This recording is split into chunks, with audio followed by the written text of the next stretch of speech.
સ્થાનિક જે અહીંયા ટોટલ 156 ધારાસભ્યો ભારતીય જનતા પક્ષના છે એ લોકો અહીંયા 15મી ફેબ્રુઆરી આવ્યા હતા 2024ના રોજ અને એમના માટે 360 રૂપિયા ચાની ચૂસકી એટલે 2 વખતના 720 રૂપિયા અને 1750 રૂપિયા જેવો ખર્ચો જે છે એ જમવાનો હતો।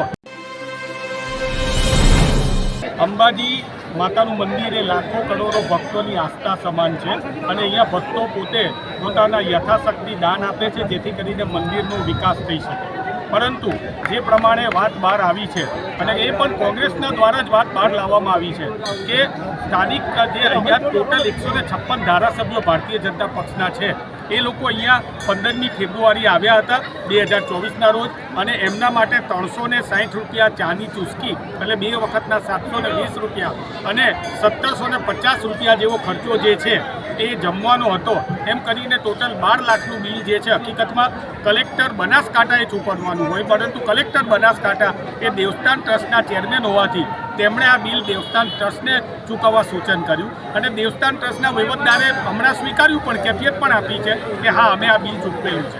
તો આ બિલ સત્વરે સરકાર પાછું ચૂકવી દે એના માટે અમે આવેદનપત્ર આપેલું છે। કોઈપણ પ્રકારના ખોટા ખર્ચા થાય નહીં।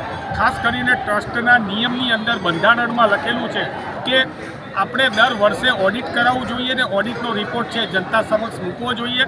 ઘણા વર્ષોથી મૂકાતો નથી।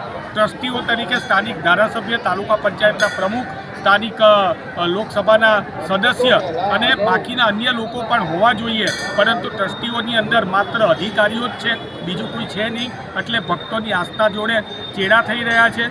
જો આ રૂપિયા જે આ પ્રમાણેના રૂપિયા જે જમવાના રૂપિયા ધારાસભ્ય શ્રી, મુખ્યમંત્રી શ્રીના જે રૂપિયા જે છે 12 લાખનું બિલ જે મંદિરે ચૂકવેલું છે, સરકાર એને સત્વરે પાછું કરે અને જો સરકાર આ પાછું નહીં કરે તો આમાં ફરીથી એકવાર કહું, એક પણ કોંગ્રેસના ધારાસભ્યએ આ પ્રકારનો લાભ લીધેલો નથી।